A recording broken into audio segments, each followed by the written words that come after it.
8월 9일 새벽 기도회를 시작하겠습니다. 오늘 하나님의 말씀은 레위기 22장 10절로 33절 우리 끝절까지 읽겠습니다. 10절부터 제가 읽습니다. 일반인은 성물을 먹지 못할 것이며 제사장의 객이나 품꾼도 다 성물을 먹지 못할 것이니라.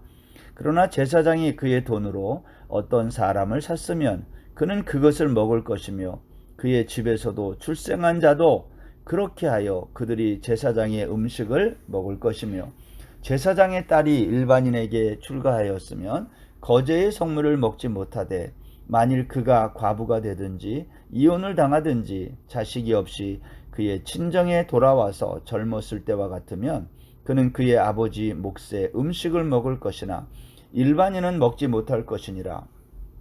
만일 누가 부지 중에 성물을 먹으면 그 성물에 그것의 5분의 1을 더하여 제사장에게 줄지니라. 이스라엘 자손이 여호와께 드리는 성물을 그들은 속되게 하지 말지니 그들이 성물을 먹으면 그 죄로 인하여 형벌을 받게 할 것이니라. 나는 그 음식을 거룩하게 하는 여호와이니라. 여호와께서 모세에게 말씀하여 이르시되 아론과 그의 아들들과 이스라엘 온 족속에게 말하여 이르라. 이스라엘 자손이나 그 중에 거류하는 자가 서원 제물이나 자원 제물로 번제와 더불어 여호와께 예물을 드리려거든 기쁘게 받으심이 되도록 소나 양이나 염소의 흠없는 수컷으로 드릴지니 흠 있는 것은 무엇이나 너희가 드리지 말 것은 그것이 기쁘게 받으심이 되지 못할 것임이니라. 만일 누구든지 서운한 것을 갚으려 하든지 자의로 예물을 드리려 하여 소나 양으로 화목제물을 여호와께 드리는 자는 기쁘게 받으심이 되도록 아무 흠이 없는 온전한 것으로 할지니 너희는 눈먼 것이나 상한 것이나 지체에 배임을 당한 것이나 종기 있는 것이나 습진 있는 것이나 비루 먹은 것을 여호와께 드리지 말며 이런 것들은 제단 위에 화제물로 여호와께 드리지 말라. 소나 양의 지체가 더하거나 덜하거나 한 것은 너희가 자원제물로는 쓰려니와 서원제물로 드리면 기쁘게 받으심이 되지 못하리라. 너희는 고환이 상하였거나 치었거나 터졌거나 배임을 당한 것은 여호와께 드리지 말며 너희의 땅에서는 이런 일을 행하지도 말지니 너희는 외국인에게서도 이런 것을 받아 너희의 하나님의 음식으로 드리지 말라. 이는 결점이 있고 흠이 있는 것인즉 너희를 위하여 기쁘시게 받으심이 되지 못할 것임이니라. 여호와께서 모세에게 말씀하여 이르시되 숫소나 양이나 염소가 나거든 이레 동안 그것의 어미와 같이 있게 하라. 8째 날 이후로는 여호와께 화제로 예물을 드리면 기쁘게 받으심이 되리라. 암소나 암양을 막론하고 어미와 새끼를 같은 날에 잡지 말지니라. 너희가 여호와께 감사 제물을 드리려거든 너희가 기쁘게 받으심이 되도록 드릴지며 그 제물은 그날에 먹고 이튿날까지 두지 말라. 나는 여호와이니라. 너희는 내 계명을 지키며 행하라. 나는 여호와이니라. 너희는 내 성호를 속되게 하지 말라. 나는 이스라엘 자손 중에서 거룩하게 함을 받을 것이니라. 나는 너희를 거룩하게 하는 여호와요 너희의 하나님이 되려고 너희를 애굽 땅에서 인도하여 낸 자니 나는 여호와이니라. 아멘. 오늘 본문은 하나님의 성전에서 제사로 드린 이 성물을 먹을 수 있는 자가 누구고 먹을 수 없는 자는 누군가를 말하고 있습니다. 먼저 성물을 먹을 수 있는 사람이 누구냐? 오늘 성경에 보면 제사장이 돈으로 산 자, 종이죠. 제사장의 종. 그리고 그 제사장의 집에서 출생한 자. 이러한 사람들은 성물을 먹을 수 있다 그랬어요. 그런데 먹을 수 없는 사람이 있어요. 누구냐면 일반 사람들은 못 먹어요. 또한 제사장의 손님, 객도 못 먹고 또 일하는 품꾼도 못 먹고 근데 여기 또 재미난 게 하나 있는데 제사장의 딸 중에 출가한 딸 먹을 수 없어요. 근데 출가한 제사장의 딸일지라도 과부가 되거나 이혼해가지고 다시 친정으로 돌아온 제사장의 집으로 돌아온 딸은 먹을 수 있다. 오늘 성경이 그렇게 규정하고 있는 겁니다. 또 14절에 보면 어떤 사람이 모르고 성물을 먹었어요. 부지 중에. 그러면 그 사람은 그 성물에 그것의 5분의 1을 더해가지고 제사장에게 드리라고 규정하고 있습니다. 저는 오늘 여기 레위기 22장 10절 이하에서 성물을 먹을 수도 있고 먹으면 안 되는 이러한 규정들을 보면서 하나님은 우리에게 요구하는 게 우리의 몸뿐만이 아니라는 거예요.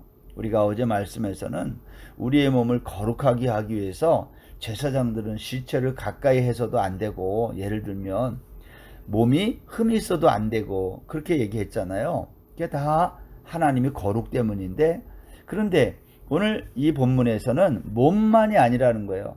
너희들이 먹는 음식까지도 함부로 대해서는 안 된다. 우리가 하나님의 거룩한 백성으로 이 땅을 살아갈 때에 우리의 육체뿐만 아니라 우리가 먹는 음식까지도 우리가 거룩함을 잘 유지해야 된다. 오늘 성경이 그것을 말하고 있습니다. 하나님의 성물을 이렇게 거룩을 유지하면서 그렇게 먹어야 되는데, 이 말씀을 보면 생각나는 한 가지 사건이 있습니다. 그것은 바로 사무엘상 2장에 나오는 엘리 제사장의 아들들입니다. 제가 그 부분을 잠깐 읽어드리겠습니다. 사무엘상 2장 12절에 보면 이런 말씀 있죠. 엘리의 아들들은 행실이 나빠 여호와를 알지 못하더라. 엘리 제사장의 아들들, 이들도 제사장 아닙니까? 근데 행실이 나빴어요. 그래서 여호와를 알지 못했다. 13절, 그 제사장들이 백성에게 행하는 관습은 이러하니 곧 어떤 사람이 제사를 드리고 그 고기를 삶을 때에 제사장의 사환이 손에 새 살 갈고리를 가지고 와서 그것으로 냄비에나 솥에나 큰 솥에나 가마에 찔러 넣어 갈고리에 걸려 나오는 것은 제사장이 자기 것으로 가지되 실로에서 그곳에 온 모든 이스라엘 사람에게 이같이 할 뿐만 아니라 기름을 태우기 전에도 제사장의 사환이 와서 제사 드리는 사람에게 이르기를 제사장에게 구워드릴 고기를 내라. 그가 내게 삶은 고기를 원하지 아니하고 날 것을 원하신다. 여러분, 무슨 말입니까? 엘리의 아들들, 엘리의 두 아들은요, 이렇게 하나님 앞에 거룩한 제사를 드리는 이 성물 앞에서 자기 마음대로 고기를 삶을 때에 사환을 보내가지고 그 갈고리를 갖다가 거기다가 가마에다가 찔러가지고 그 나오는 것을 제사장 자기의 몫으로 삼았다는 거예요. 15절에서는 아직 기름을 태우기도 전에, 번제를 다 드리기도 전이죠. 그 화제를 드리기도 전에 와가지고 제사장에게 구워드릴 고기를 내라고 말하고, 우리 제사장이 삶은 고기를 원하지 않고 날 것을 원한다. 무슨 말입니까? 아직 제사가 끝나지도 않았는데 이 제물들을, 성물들을 억지로 가져가려고 했다는 거예요. 그래서 만약 주지 않으면 억지로 빼앗으려고 했다. 17절에 보면 이 소년들의 죄가 여호와 앞에 심히 크면 그들이 여호와의 제사를 멸시함이었더라. 여러분, 실제로 사람이 이렇게 악하죠. 아버지가 제사장이고 자기도 제사장이 될 사람이 있지만 오늘 엘리의 제사장의 아들들이 이 제사를 멸시하고 하나님의 성물을 함부로 대하는 모습을 성경이 우리에게 보여줍니다. 결국 이 엘리의 두 아들, 이들이 어떻게 됐습니까?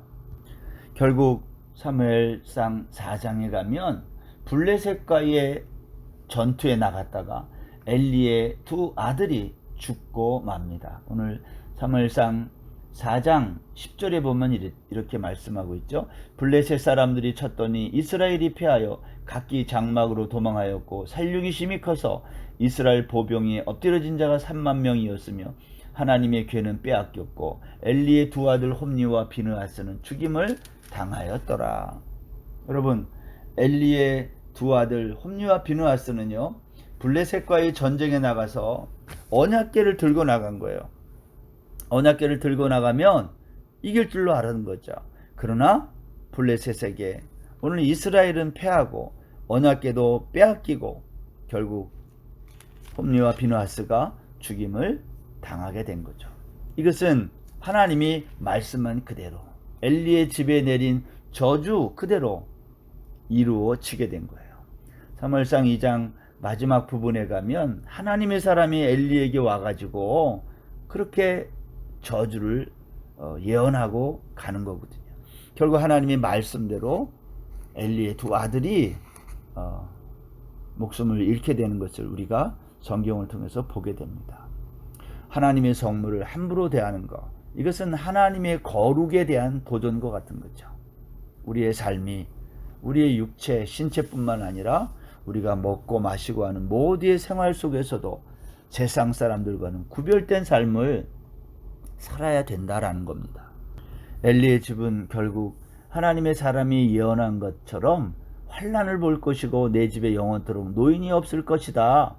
내 제단에서 내가 끊어버리지 아니할 내 사람이 내 눈을 쇠잔하게 하고 내 마음을 슬프게 할 것이요 내 집에서 출산되는 모든 자가 젊어서 죽으리라 한 것처럼 홈리와 비느하스가 한날에 죽을 것을 하나님의 선지자가 예언하고 그대로 이루어지게 된 것입니다. 오늘 우리의 삶도 하나님의 선물을 어떻게 대할 것인지 함부로 대하지 말고 그러한 경건한 삶의 자세가 필요한 줄로 믿습니다. 오늘 본문 17절부터 33절까지 그 이하에 있는 말씀은 하나님께 드리는 이 희생 제물, 하나님이 기쁘시게 받을 만한 희생 제물이 무엇인지를 또 설명하고 있습니다. 여기에 있는 이 내용들은 전부 흠이 없는 제물을 드려야 된다. 그것을 말하고 있습니다. 그러나 한 가지 예외가 있어요. 흠이 있지만 드릴 수 있는 것. 그게 뭐죠? 오늘 여기 23절 말씀에 보면 소나 양의 지체가 더하거나 덜하거나 한 것은 너희가 자원 제물로는 쓰려니와 서원 제물로 드리면 기쁘게 받으심이 되지 못한다. 자원 제물은 된다는 거예요. 이유가 뭘까요? 자신이 감사해서 자원해서 드리는 것은 이건 의무가 아닌 거예요. 그러니까 자원이라고 하는 것은 반드시 드려야 된다는 의무가 아니라 감사함으로 드리기 때문에 하나님이 그것은 예외 규정으로 두신 것 같아요. 마치 이런 거랑 똑같습니다. 앞에서 우리가 제사장은 흠이 있어도 제물을 먹을 수 있지만 제사장이 부정하면 이것은 성물을 먹을 수 없다고 한 것과 같습니다. 만일 그 부정한 자가 성물을 가까이 하면 제사장 측에서 끊어지고 죽을 수 있다 그랬잖아요. 오늘 그것과 우리가 비교하여 생각할 수 있는 부분입니다. 이와 같은 율법의 규정들을 우리는 아마 하나님의 은혜로 보아야 되지 않을까 이렇게 생각이 됩니다. 하나님의 은혜 또는 하나님의 긍휼의 마음이 묻어있는 이 규례들이 26절 이하에 또 있는데요. 여기 27절에 보면 숫소나 양이나 염소가 나거든 이래 동안 그것의 어미와 같이 있게 하라. 여덟째 날 이후로는 여호와께 화제로 예물을 드리면 기쁘게 받으심이 되리라. 28절 암소나 암양을 막론하고 어미와 새끼를 같은 날에 잡지 말지니라. 저는 이러한 모든 규정들은 하나님의 긍휼하심이 이 규례에 묻어 있다 이렇게 생각이 됩니다. 한 가지만 더 살펴보면요. 여기 오늘 말씀 중에 29절에 보면요. 너희가 여호와께 감사 제물을 드리려거든 너희가 기쁘게 받으심이 되도록 드릴지며 그 제물은 그날에 먹고 이튿날까지 두지 말라. 나는 여호와이니라. 이러한 30절의 말씀이 있어요. 29절과 30절. 감사 제물을 드릴 때 너희는 기쁘게 받으심이 되도록 드려라. 근데 어떻게 드리는 게 감사 제물을 기쁘게 드리는 걸까요? 이것은 그 제물을 먹는 것과 관계가 있는데 그 감사 제물로 드린 고기는요. 그날에 먹고 그 다음날까지 두어서는 안 된다라는 규정이에요. 여러분 생각해 보십시오. 제물을 드렸어요. 그러니까 고기를 먹게 되잖아요. 근데 그 다음날까지 그것을 남겨두면 안 된다는 거예요. 예를 들어서 너무 그 고기가 양이 많다면 그거 어떻게 다 먹겠어요. 결국 감사 제물이라고 하는 것은 하나님께 감사해서 드리니까 이것을 이웃들과 함께 나누어서 먹도록 하나님이 이렇게 규정을 하고 있지는 않을까, 이렇게 생각을 하게 되는 겁니다. 다시 말하면 감사 제물이란 나눔의 제사다라는 거죠. 이거 하나님이 기뻐하는 제사예요. 나눔의 제사. 우리가 오늘도 하나님 앞에 우리가 삶의 제사를 드릴 때 나눔의 제사, 이웃과 함께하는 제사, 이웃과 함께하는 나눔의 예배, 이것이 얼마나 아름다운 예배인지를 다시 한번 생각하게 됩니다. 오늘 말씀을 마무리하겠습니다. 31절 보세요. 너희는 내 계명을 지키며 행하라. 나는 여호와이니라. 너희는 내 성호를 속되게 하지 말라. 나는 이스라엘 자손 중에서 거룩하게 함을 받을 것이니라. 나는 너희를 거룩하게 하는 여호와요 너희의 하나님이 되려고 너희를 애굽 땅에서 인도하여 낸 자니 나는 여호와이니라. 나는 너희를 거룩하게 하는 여호와고 너희의 하나님이 되려고 너희를 여기에 인도한 여호와다. 다시 말하면 나는 너희들과 언약을 맺은 하나님, 나는 그 언약을 반드시 이루겠다라고 말씀하고 있는 거죠. 이것은 약속의 말씀이에요. 구약의 마지막 성경인 말라기 1장 10절에 가면 당시에 얼마나 많은 사람들이 제사를 왜 드리는지 모르고 제사를 어떻게 드렸는지 이렇게 말라기 선지자가 말합니다. 만군의 여호와가 이르노라. 너희가 내 제단 위에 헛되이 불사르지 못하게 하기 위하여 너희 중에 성전문을 닫을 자가 있었으면 좋겠다. 무슨 말입니까? 그들이 그렇게 제단에 불을 피워서 제사를 드리지만 하나님은 이 성전문, 제사 드리는 이 문을 닫았으면 좋겠다. 내가 너희들의 그 헛된 제물을 받지 않았으면 좋겠다고 말씀하고 있는 거죠. 아무리 율법으로는 흠이 없는 제물을 드린다 해도 이스라엘 백성들은 그렇지 못했다라는 말 아닙니까? 나는 너희들을 거룩하게 하기 위해서 애굽에서 인도한 하나님 여호와다라고 말했는데 이스라엘 백성들은 그 하나님의 언약의 하나님을 그들은 몰랐던 거예요. 그래서 오늘 흠없는 제물은 드렸는지 모르지만 그들의 삶에는 거룩함이 없었던 안타까운 일이 이스라엘 역사 속에 계속되었던 것입니다. 우리가 오늘 하루도 레위기 22장에 있는 이 말씀을 보며 나는 몸뿐만이 아니라 나의 삶, 생활도 거룩한 삶을 살고 있는지 아닌지를 돌아보는 복된 날 되시기를 주의 이름으로 축원합니다. 기도하겠습니다. 하나님, 오늘도 우리의 먹고 마시고 우리가 살아가는 모든 삶이 하나님 앞에 거룩한 삶, 구별된 삶을 살아갈 수 있는 저희 모두가 되게 하여 주옵소서. 나는 너희를 애굽 땅에서 인도하여 낸 여호와다라는 이 말씀을 기억하는 복된 날 되게 하여 주옵소서. 예수님의 이름으로 기도드립니다. 아멘. 오늘 하루도 평안한 날 되세요.